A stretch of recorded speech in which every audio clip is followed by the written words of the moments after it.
Kanga Top E-Vote ist also ein kleines System, handlich, einfach zum Handhaben, macht auch Dampf. Gibt aber ein paar Sachen, wo ich sage, warum macht man es so und nicht ein bisschen anders. Möchte es auch ein bisschen erklären für Einsteiger. Also ich habe jetzt da genau diese so drinnen, es dampft da.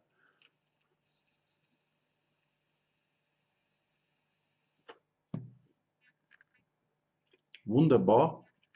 Passt auch vom Zugwiderstand. Fast schon ein bisschen zu leicht vielleicht, aber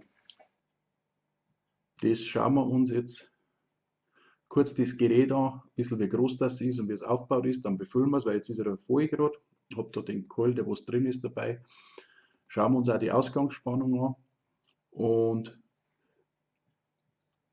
dann schauen wir weiter. Kangatech Top E-Vote. Das ist ja so ein, das heißt, ich habe schon ein bisschen was heraus, da geht jetzt nur das USB-Ladekabel ab, da ist der Echtheitscode, da ist das Gerät, dann ist noch ein zweiter Ersatzkeul dabei und da ist eine Bedienungsanleitung dabei. In Englisch und das andere ist aber auch relativ alles ein bisschen beschrieben.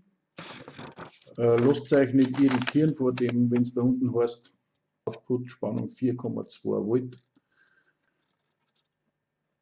Hier ist ein bisschen die Spezifikation, 14 mm Durchmesser, Inhalt ist 1,7 Milliliter, 650 mAh hat der Akku, der Eco-Akku. Die Coil haben die Bezeichnung VOCC-T.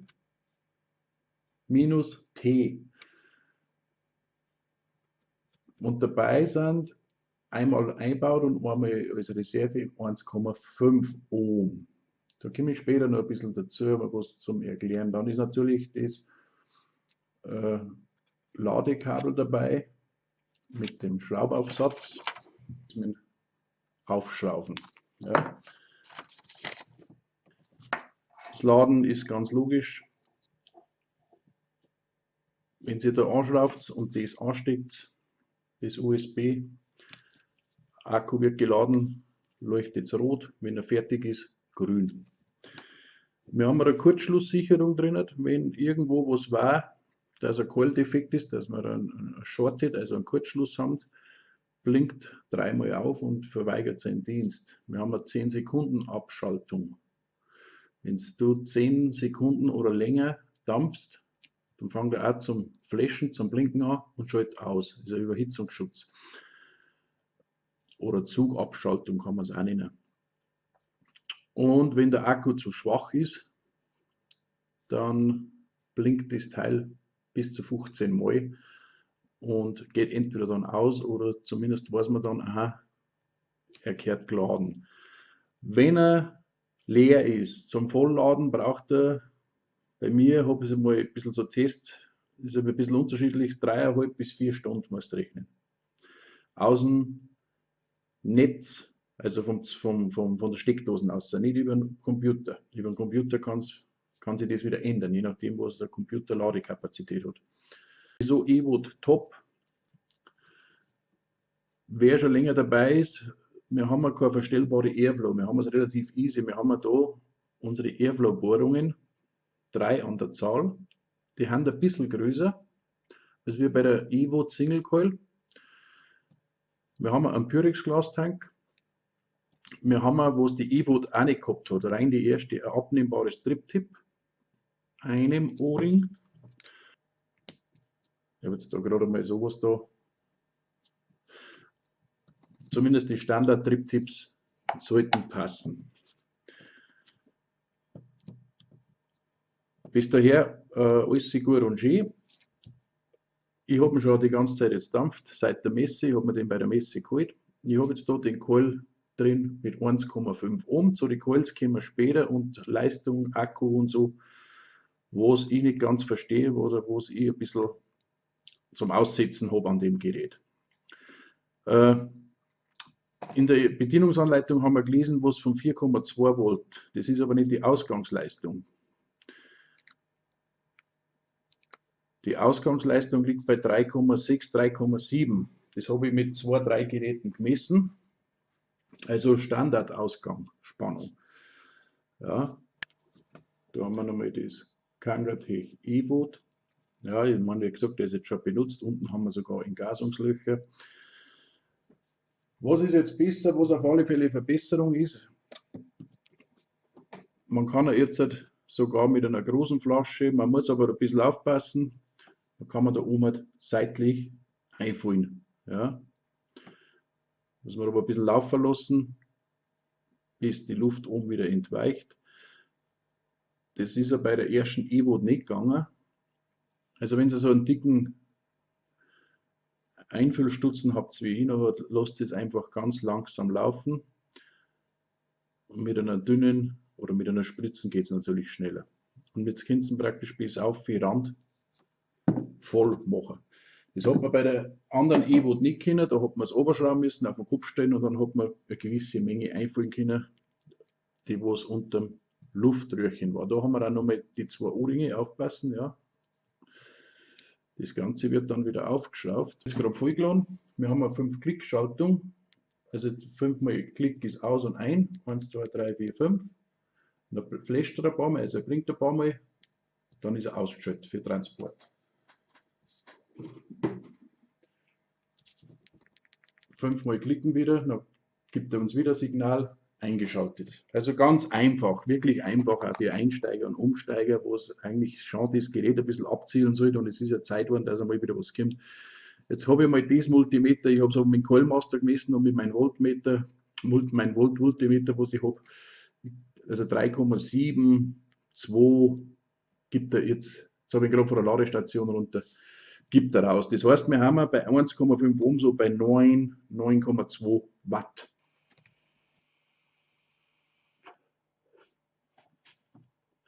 So, jetzt ist es ja so, jetzt haben wir gesehen, er dampft ja wirklich so mit 3,6, aber wir haben ja bei die 3,7 Volt, was er am Anfang ausgibt, so bei 9,2 Watt rum. Das Problem ist, wie soll ich das ein bisschen sagen, wer schon länger dabei ist, der weiß früher haben die Einsteigersätze auch 650 mA gehabt. Ganz früher haben die 3,2 Volt ausgegeben, also 0,5 Volt oder halbes Volt weniger wie es aktuell sind.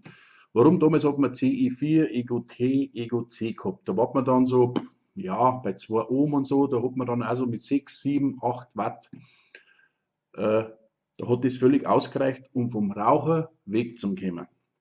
Das waren die sogenannten Single Coils. Die gibt es ja heute auch, bloß die haben halt heute verbessert und haben Watte drin. Dann ist eine Steigerung gekommen, die hat sich genannt Evo 2 mit einem sogenannten Dual Coil. Das war der Evo 2, der Evo Glas, der ProTank 3, Aerotank und so weiter.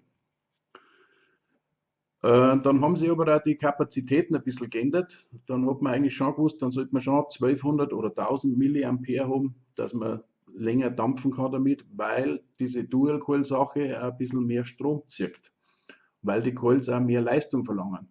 Also der Single-Coil, der war immer so bis 4 Volt. Ja, das waren so je nach Ohmwert, was man hat, so 9, 10, 11 Watt. Das war seine Grenze damals noch. Ne? Und dann hat man gesagt, okay, weil man ja immer damals schon gesagt hat, ja, immer mehr, immer stärker. Das ist halt so der Trend. Dann hat man eben die Dual-Coils gebracht und die waren teilweise 15, 16 Watt, hat man die dampfen können. Ich habe sogar Videos gesehen, die haben es mit 20 Watt dampft. Ja. Aber so im Schnitt hat man die von 11, 12 Watt bis 15, 16 Watt in der Range drin gehabt. Hat natürlich mehr Strom verbraucht. Ja, ganz logisch. Und sogar schon bei den ersten, wo man auch die kleinen mit 650 mA gehabt hat. Ich will nicht sagen, die haben der Markt nichts verloren, weil von der Größe her und von der Handlichkeit passt es. Und von einem Gelegenheitsdampfer, der wo in der Stunde 3-mal dampft und dann nach 2 Stunden wieder 3-mal dampft, ist das ausreichend. Aber es gibt gute Shops, die haben die Tanks allein, also den Clearomizer allein, und dann kann man sich einen Ego-Akku mit einer größeren Kapazität dazu tun, dass ich einfach lang dampfen kann. Weil das Gerät, das sollte man wieder 2-mal kaufen. Warum? 3,5 bis 4 Stunden dauert so ein Ladezyklus, bis der wieder voll ist. Und in der Zeit, vor allem wenn man das Raucher erst aufhören möchte oder man ist gerade dabei, dann können 3, 4 Stunden lang werden. Ja? wenn ich nichts zum Dampfen habe. Und deswegen hat man da immer empfohlen, und das empfehle ich bei so kleinen Geräten auch, nehmt euch ein zweites dazu, dass immer eins habt zum Dampfen und eins hängt immer an der Ladestation. Natürlich gibt es die Möglichkeit, dass man dann einen größeren Akku dazu tut, wie ein Spinner, der wo dann 1600 mAh hat oder 2000, je nachdem, da wo ich vielleicht sogar ganz leicht meine Spannung einstellen kann. Das ist jetzt nicht kompliziert, das ist wie bei der Uferplatten, beim Uferherd. Ja? Desto höher die Zahl wird, desto mehr kommt raus und dann stellen wir meinen Wert ein. Es ist gar nicht so wichtig, ob da jetzt 3,8 oder 4,2 steht, sondern es ist wichtig, wo ihr sagt, da habe ich das Gefühl, da brauche ich keine Zigaretten mehr, da passt es mir, da habe ich genau das Empfinden. Ja? Da ist ja jeder anders. Und deswegen verstehe ich manchmal die Entwicklung nicht, aber nicht nur bei dem Gerät, sondern auch bei anderen. Mittlerweile ist das die neue Art von sogenannten Dual Coil. Es ist wieder eine Single Coil, aber mit einem größeren Coil, größeren Volumen und mit Watte. Das heißt, die zirkt im Endeffekt denselben Stromverbrauch.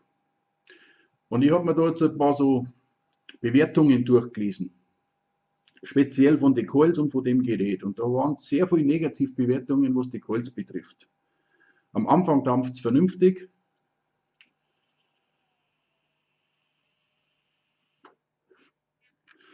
Der Akku wird aber relativ schnell leer. Ja, es gibt ja am Anfang nur so, bei mir war es so, bei vielen Bekannten, wenn man gerade so das Rauchen aufhören möchte, ja, man ist gerade am Fernsehschau oder liegt auf der Couch oder irgendwie, dann ist man so ein bisschen am Dauernuckeln. Ne, so. Also bei mir war es ja so, bei meiner damaligen Freundin war es so, die haben dann immer so, einfach, dass man sich daran gewohnt und dass man vor der Zigaretten wegkommt.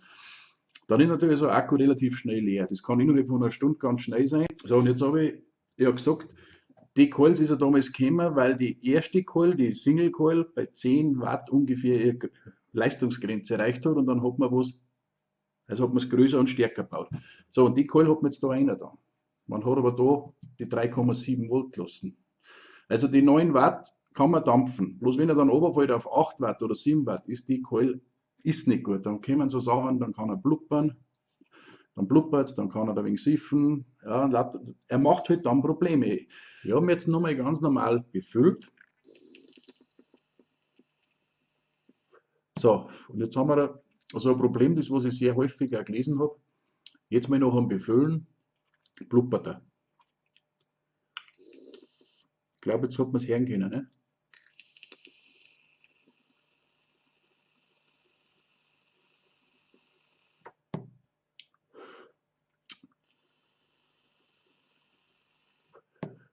So, und jetzt kommt man natürlich hergehen und sagen, naja, schau mal, was da raustropft.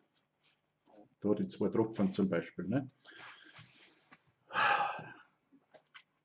Warum ist das?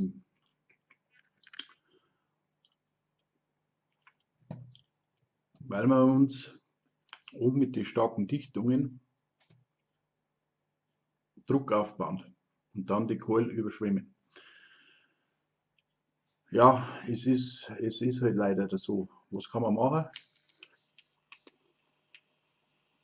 Manche sagen einpusten, manche machen es so wie ich, ein bisschen ausschütteln.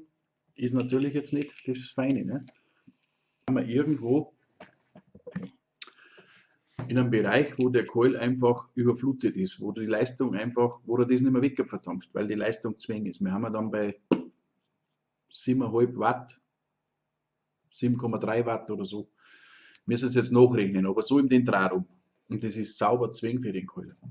Nur mal zum Verständnis. Aufschrauben.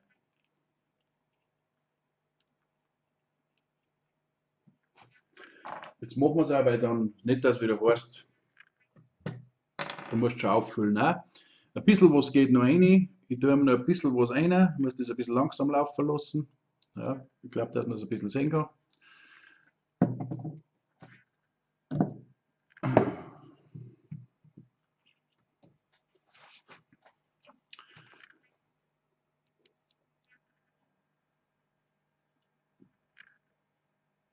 Das auf den Kopf drehen, lasst es bleiben. Das bringt nichts bei dem. Schraubt es oben fest.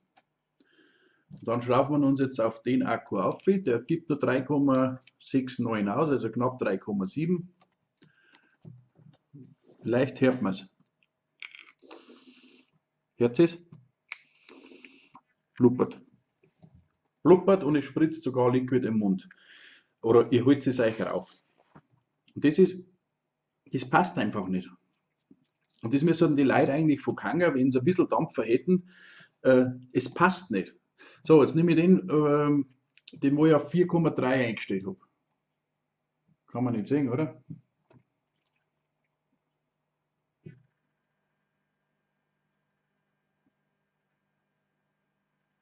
Da 4,3 Volt habe ich den jetzt eingestellt, dass wir so ungefähr bei 10, 11 Watt sind. Ja?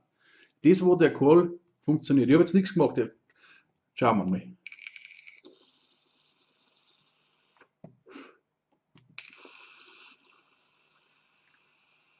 Und er zieht klar und rein.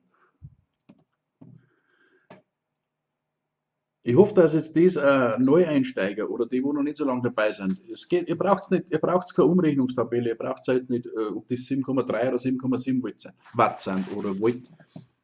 Macht euch jetzt da keine Gedanken. Eigentlich ist das kurz und schlüssig erklärt. Bei der Erstbefüllung, wenn der Keul trockendampft ist, hat er wunderbar andampft, wie am Anfang vom Video. Tue ich dazwischen befüllen einmal. Ja, es kann oft einmal sein, dass ich sage, jetzt habe ich einen halben Tank, aber jetzt müsste ich schnell was erledigen. Ich fülle nur mal schnell ganz auf.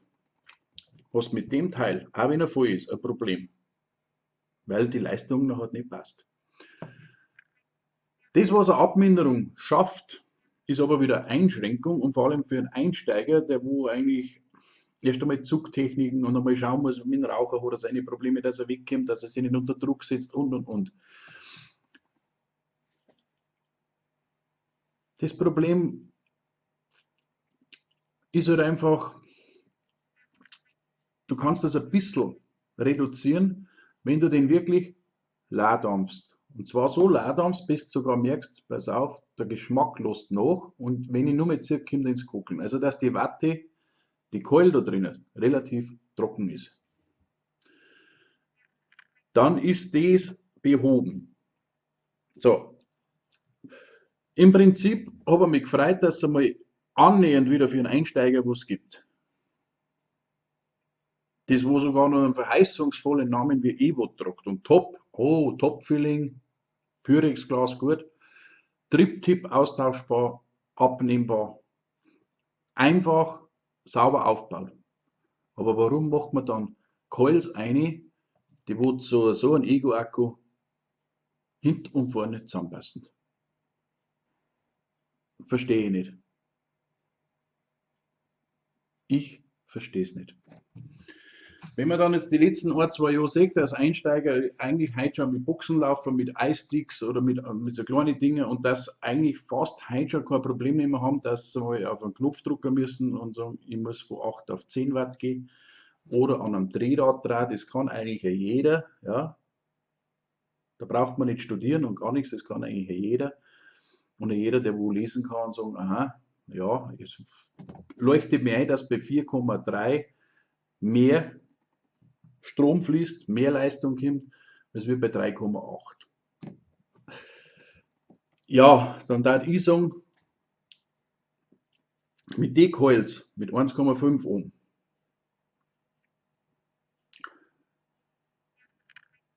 da werden wir in den Apfel beißen müssen. Es ist leider so. Ich verstehe nicht, warum das ein bisschen eine längere Luftführung gemacht haben, so dass man die Single Coils rein kann. Die gibt es auch mit 1,6 Ohm, aber der ist kleiner gewickelt, da ist der Draht, der kommt explosiver, der Draht. Die Keule ist ein bisschen kleiner im Durchmesser. Eigentlich ein Single Coil für Einsteigergerät, was aber wahnsinnig viel Spaß bei 7, 8 Watt macht. Ja. Und das andere ist halt das, was möchte ich mit 650 mA für einen Gelegenheitsdampfer, der wo am Tag 10 Züge macht, okay. Aber meistens wissen wir alle, die wo wir umgestiegen sind, und wir haben ja vorher ein bisschen geraucht, ja, ein paar Jahre oder Jahrzehnte, dass wir ziemlich oft am Anfang beim Nahernuckeln sind, weil man ja öfters dampft in der Regel, weil man ja vom Rauchen, und wenn man dann noch Gefallen und Geschmack dran findet, dann funktioniert es ja. Ja, ich will jetzt nicht schon wieder, das heißt, ich mache es negativ oder was. Es ist halt einfach so, die produzieren hirnlos teilweise Sachen, da wo ich eigentlich nur noch sagen kann, was soll das? Was soll das? Ja, die Messe ist jetzt schon wirklich ziemlich lang her und ich habe den alle irgendwo drum, entweder da auf der Box oder auch da. Also ich habe den schon einige Male auch geladen, habe ein bisschen auch geschaut mit der Zeit, dass ich euch ein bisschen was sagen kann, aber es ist sogar so bei mir, wenn ich weiß, es ist zum Befüllen, dann tue ich ihn da runter. Dann mache ich meine 4,23 Volt drauf, oder ich tue ihn auf eine Box, wo ich mir die Leistung so einstellen kann, dass ich meine 11, 12 Watt habe. Ich weiß, über 13 Watt macht das nicht mehr, weil 13,2 fängt er dann das Kokeln an. Also das ist, aber trotzdem, 8 Watt ist definitiv vor allem beim Nachfüllen zu wenig, weil du kannst das nicht vermeiden, wenn du nachfüllst, dass du halt einfach durch den Druck und durch die Flüssigkeit, durch den Flüssigkeitsdruck und dann nochmal durchs Verschließen, dass halt einfach die Keule mal ein bisschen nasser wird. Deswegen brauche ich halbwegs die Grundleistung, was der Coil braucht. Also der ist nicht ausgelegt für 8 Watt. Ja. Ich kann auch dampfen. Wenn ich jetzt den so dampf, dass er wieder seinen Rhythmus hat, ja, machen wir das Gegenteil, dann kann ich natürlich da umschrauben, weil er eindampft ist und weil er wieder läuft.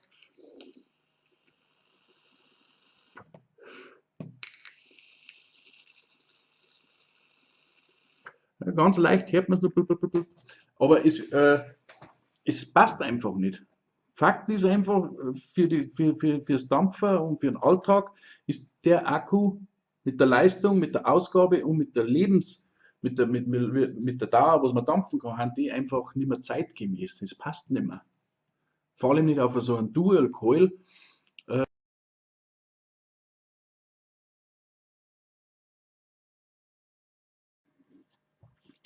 Das ist jetzt ein normaler VOCC, den wo der Aerotank drin hat, der Evo 2, also der mit einem großen Korpus, mit einem größeren als wieder 1.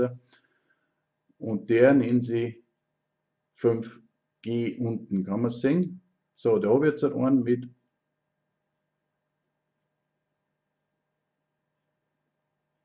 1,00 Ohm. Mir geht es jetzt nur um die Bauart. Der Durchmesser von dem Gehäuse ist bei 6 mm. So, und jetzt kommt der Keul von dem Gerät, vom Top-Tank. Und jetzt schaut es oben hin, seht ihr es, wo es da ist? Genau. Das heißt, von der Einbaugröße passt der wunderbar. Ja? Ich habe dieselbe Höhe, aber ich habe da einen anderen Durchmesser. Der hat 7 mm. So, wie sich das in der Praxis jetzt auswirkt, wir haben jetzt von unten den Clearomizer, wir sehen in der Mitte unser Luftröhrchen. Und wenn jetzt, wäre es nicht so einer, ihr müsst euch das jetzt ein bisschen erklären lassen. Wenn ich den Keul jetzt praktisch einer tue, wir schauen mal aufs Glas erinnert, seht ihr die weiße Dichtung? Und dichte wunderbar ab. Das ist der Originalkeul mit dem dicken Bauch, mit 7 mm. Und jetzt nehme ich den anderen, der wo sonst herkömmlich baut ist, und tue den rein. Seht ihr es? Und er dichtet auch ab. Aber, jetzt schaut her, wenn der ein bisschen eine Toleranz hat, seht ihr es? Dann kann das sein, dass er an einer Stelle offen ist. Also ist man schon wieder gezwungen, dass man genau die nimmt. Und da gibt es jetzt genau die 1,5 Ohm und da gibt es aber auch noch einen mit 1,2 Ohm. Das ist der da. Bei 1,2 Ohm zum Beispiel, wenn dann die Spannung draufkommt, dann hat es bei 11,23 Watt. Ja? Das heißt, dann ist das schon wieder stark. Oder fast zu stark. Und warum, liebe Kanga, warum macht man das? Ja, ich weiß schon, weil es wieder etwas Neues habt und dass die Leute das wieder kaufen müssen. Warum? Jetzt habt ihr wieder einen speziellen Coil für ihr Gerät, das was EVOD nennt, aber EVOD Coil. Also das müsst ihr auf eigene Gefahr probieren. Bei mir hat es passt, aber ihr müsst halt schon schauen, dass der da sauber drinnen ist, weil er hat ein bisschen Toleranzen. Und die Geräte haben da auch Toleranzen. So, jetzt machen wir noch schnell einen Spezialtrick. Ist aber jetzt, ich möchte jetzt was erklären damit. Wenn jetzt der Fall der Fälle eintreten würde, dass einer sagt, ja, ich habe jetzt das Gerät, ich habe aber da noch die normale VOCC, ja, mit den 6 mm, die wo dünner sind, dann kannst du das auch reinschrauben. Und um die eventuell auftretende Toleranz, was wir vorher gesehen haben, da müsst ihr ein bisschen genau schauen. Es kann sein, dass es passt, wenn der schön sitzt und so. Wenn es aber auf sicher gehen möchtet, dann braucht es vom älteren Kanga-Coil, ja, die wo schon ein bisschen länger dabei sind, die kennen die, das waren nur die guten Dichtgummi. Also den ober. Und jetzt sieht man da, glaube ich, schon den Unterschied vom Durchmesser her. Ich glaube, dass man es schön sehen kann. Dass ihr den kleinen da noch mehr reingebracht. Das geht jetzt nur, wenn ihr jetzt da noch so ein Kapperl habt, so ein altes. Das ist nur jetzt ein Spezialtipp. Ja, das wird ein Einsteiger wahrscheinlich nicht haben, aber vielleicht hat er einen Freund oder einen Bekannten, der wo noch so einen alten E-Boot hat, egal ob Dual oder Single, der wo diese Kappen hat. Und dann die andere aber ganz wichtig oben da, weil sonst passt es von der Einbauhöhe nicht. So, und wenn wir uns dann das jetzt anschauen, dann ist es egal, ob der Toleranz hat oder nicht. Seht ihr es, weil die Dichtung, die hat, da kommt er sogar Toleranz haben, die dichtet 100%ig ab. Die ganze Geldmacherei von den Konzernen und von den Firmen, warum macht man so einen Scheiß? Ich muss also sagen, Entschuldigung, es ist einfach nur verbraucherunfreundlich. Warum macht man jetzt sowas? Warum macht man nicht den so? Man muss also sagen, wenn ich da den dicken hier erinnert habe, mit dem dicken Korpus da, mit den 7 ml, dann verdrängt man der mehr Liquid. Das heißt, ich habe 1,7 ml. Ich kann es jetzt nicht hundertprozentig sagen, aber vielleicht geht bei dem 1,9 rein. Ja, weil der weniger verdrängt, weil der Millimeter Durchmesser macht ja wieder im Liquidvolumen was aus. Warum macht man das? Weil vom Aufbau her, von der Länge und vom Coil sehe ich jetzt keinen Unterschied. Ich habe es noch nicht zerlegt. Aber so wie es mir anschaut, hat halt da ein bisschen einen größeren Coil-Durchmesser. Ja, vielleicht ein bisschen mehr Luft. Ja, ist das aber jetzt wieder für Einsteiger? Weiß ich nicht. Ich finde es halt schade, dass man da in einem VOCC zwei verschiedene hat. Der eine hat die Benennung dann T und unten G und der andere hat halt, schauen wir nochmal, was hat der? Was haben wir gesagt? Der hat 6J und der normale hat unten 5G, glaube ich, ist das. Ja. Da ist der andere normale mit dem großen Dichtring jetzt drauf. Was hat der? A5G. Ja. Also, die normalen VOCC haben dann unten die Betitelung 5G und der hat halt J. Von denen gibt es von 0,8 Ohm, 1 Ohm, 1,2 Ohm, 1,5 Ohm, 2 Ohm, 1,8 Ohm. Also da gibt es 5, 6 verschiedene Ohm-Coils. Ja. Kann man nämlich auch ein bisschen variieren. Und bei denen gibt es halt gerade 2. So, und bei 1,5 ist es natürlich für den Akku mit 3,7 Volt Ausgangsleistung die unterste Grenze. Ja.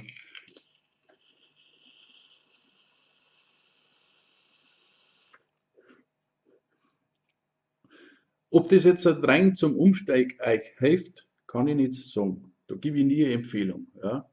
Das Gerät ist heute mit den Coils, wenn es richtig mit der richtigen Leistung betrieben wird, so wie es ist gehört, in der Range, in der Phase, sage ich jetzt von 4 bis 4,45 Volt,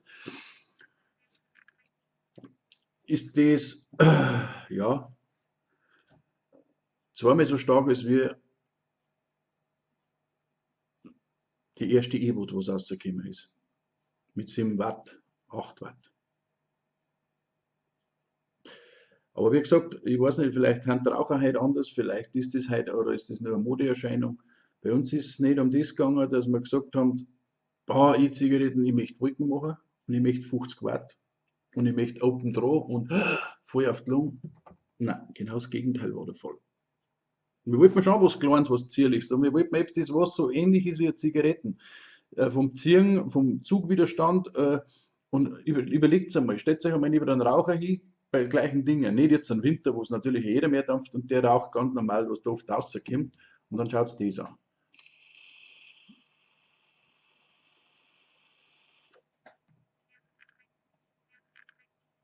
Mehr brauche ich nicht sagen, oder?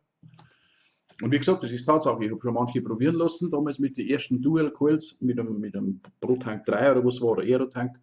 Habe die auch so auf 9, 10 Watt eingestellt, dass ich aber nichts weit. Die haben davon und gesagt, da kommt da so viel raus, ich möchte da nicht eine Dampfmaschine, ich möchte ja vom Raucher wegkommen. Und ich glaube, dass wir mir halt ganz weit weg sind. Ja, ganz weit weg. Ob das wieder für einen Einsteiger was ist, ja, wenn er 6, 7 verschiedene Möglichkeiten hat, was umzustellen ist, will doch ein Einsteiger nicht. Ja, es ist nicht einfach. Ich suche wirklich fast täglich oder zumindest wöchentlich 3, 4 Mal suche ich und schaue, ob nicht irgendwas ist.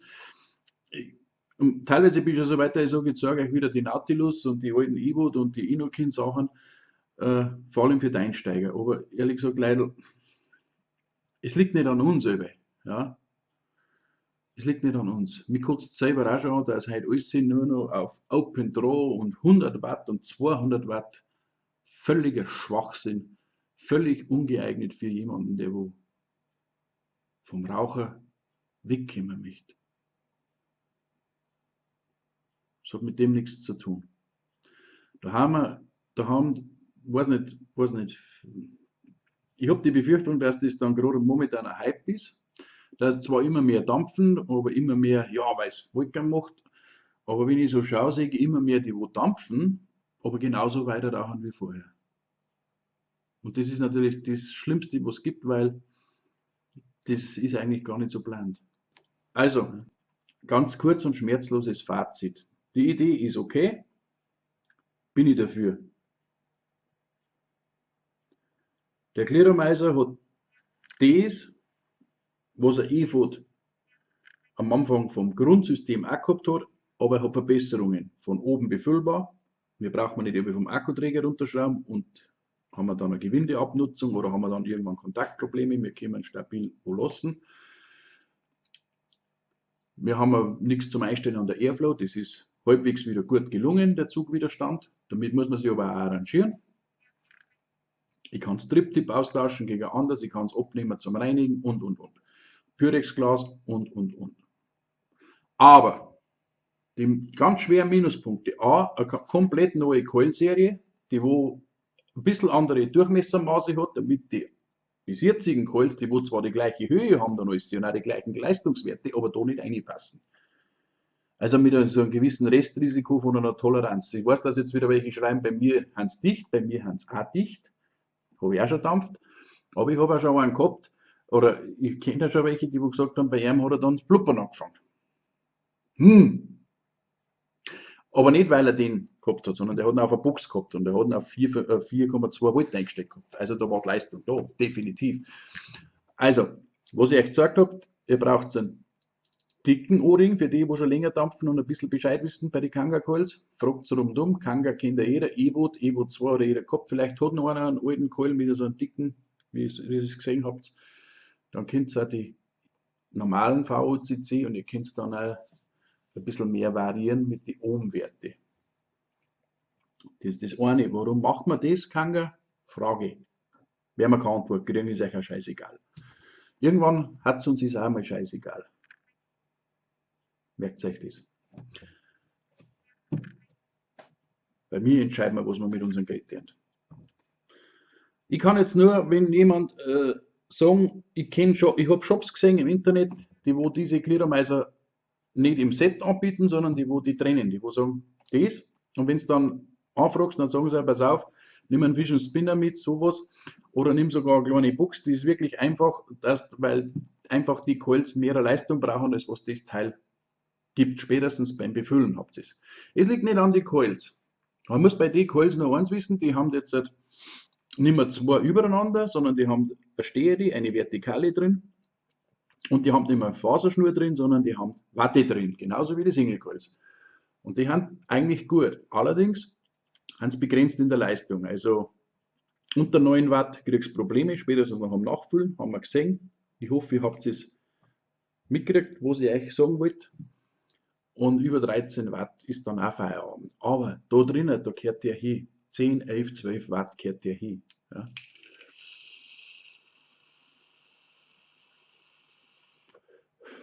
Und dass keiner sich in die Kohlen herstellt und nicht einmal selber weiß, im eigenen Haus, dass sowas da nicht ausreichend ist. Das zeigt uns, was ich vorher gesagt habe. Inkompetent. Einfach produzieren, schön verpacken, hypen, Werbung machen. Der Dampfer ist der Dumme, gell? Oder der Konsument, weil es ist ja nicht nur beim Dampfer so, es ist ja mittlerweile schon überall so. Gut. Selbst wenn einer sagt, ich dampf wirklich nicht oft, du kriegst mit dem Probleme, weil irgendwann musst du das Teil auffüllen. Da musst du dich aber dran halten, konsequent. Dann musst du ihn leer dampfen, bis er fast kugeln, bis die Watteblasen Drucker ist. Dann kannst du ihn wieder auffüllen. Und dann darfst du aber nicht rädeln. Dann musst du ihn schon ein bisschen auffüllen, mit einem kleinen Flascherl ein wenig schneller füllen, zuschrauben und gleich wegdampfen. Dass gleich wieder Unterdruck aufgebaut wird. Sonst hast du Probleme, Blubbern und Liquid im Munde. Ist nicht gesund. Ist auch nicht gut. Kann ich das sagen? Ja, verstehe ich nicht. Zu kleine Akkus, zu schwache Akkus, zu großdimensionierte Coils. Endfazit. Ob jetzt das dann vom Raucher weghilft? Tja, wir werden uns einmal in nächster Zeit, haben wir noch so ein Jahr geholt. Da gibt es ja bei einem Coil Probleme. Nur mal so als Vergleich kurz.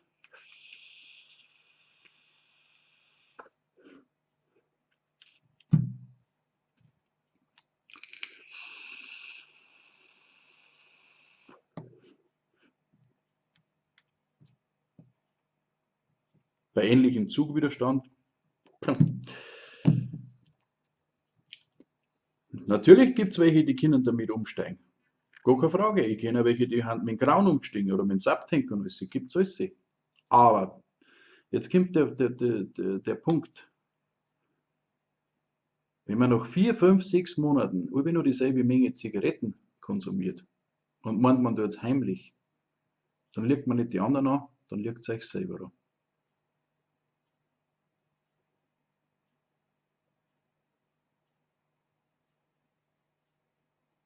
Versteht's mich? Weil mittlerweile gibt es schon wieder sehr viele, die dann sagen, naja, ich bleib doch lieber beim Raucher, weil hab zwar einmal, hab zwar einmal viel Wolken gemacht und alles und ist schon schön, aber das Verlangen nach Zigaretten war immer noch da. Dann habt ihr was falsch gemacht. Dann stimmt was nicht. Und da gibt es so viele Faktoren, was man falsch machen kann. Vielleicht, weil Daumen oft weiter sind als wir das Hirn. Es geht halt nicht um das, dass er jeder umeinander pafft und Wolken macht, dass du meinst, die Außerirdischen fliegen rein. Um das geht's nicht.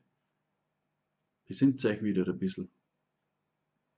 Und hilft die wo rauchen, vor allem schon lange rauchen und unterschwellig schon ein bisschen Angst haben, weil sie ja wissen, was das Rauchen irgendwann einmal bringen kann. Ja? Dann hilft es ihnen mit normalen Tipps und nicht mit den neuesten Sachen. Weil die neuesten Sachen, was zurzeit so auf dem Markt ist, muss ich ehrlich sagen, es ist ein Anflug von Hoffnung, aber ich weiß es nicht. Ich weiß es nicht.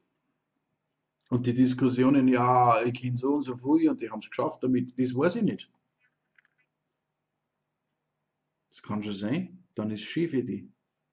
Es gibt aber auch sehr viele, die schaffen es dann nicht. Und dann siehst du es auf einmal wieder, ich habe es weggeschmissen oder ich habe es hergeschenkt. Ich rauche lieber wieder. Ja, warum? Es sind oft nur Kleinigkeiten. Es sind oft nur ganze wenige Kleinigkeiten, die wo einen irgendwie sagen, so wie man mir auch die Kleinigkeiten haben, wo ich sage, das ist mein Lieblingstank oder ich danke für mehrere, ihr wisst ja, und ich mag jeden irgendwo gern. Ja? Aber ich kann das einordnen. Ich dampfe doch schon so lange, dass ich sage, dies und dies, aber ein Einsteiger kann das nicht. Ein Neuanfänger, der kann das überhaupt nicht. Also da müssen wir doch ein bisschen dem helfen. Ich weiß nicht, warum dass sie so viel scheinen und sagen, probier ein normales Gerät. 7, 8 Watt mit einem Single Coil, ganz einfach. Leider, das wird sowieso anders mit den Liquidpreisen jetzt, mit 10 Milliliter. Ja. Wenn es Dampfer dann teurer wird, oder auch so teuer wird, wie es rauer wird, dann kriegen wir es mir schwerer, dass wir mehr werden. Und wenn die, dass wir vielleicht jetzt sagen, jetzt haben wir noch mal ein Jahr oder 1,5 einen Hype, weil ja jetzt das Verbot kommt und deswegen der Reiz größer wird für viele und sagen, jetzt probiere ich es auch, weil wenn es da Gesetz dagegen geht, das ist halt so. Ihr wisst es als Kinder, wenn wir Verbote gekriegt haben, dann haben wir es heimlich probiert, weil wir halt die Herausforderung gesucht haben. Aber langfristig gesehen sehe ich da nicht so gut. Nicht jetzt von der Gesetzeslage her.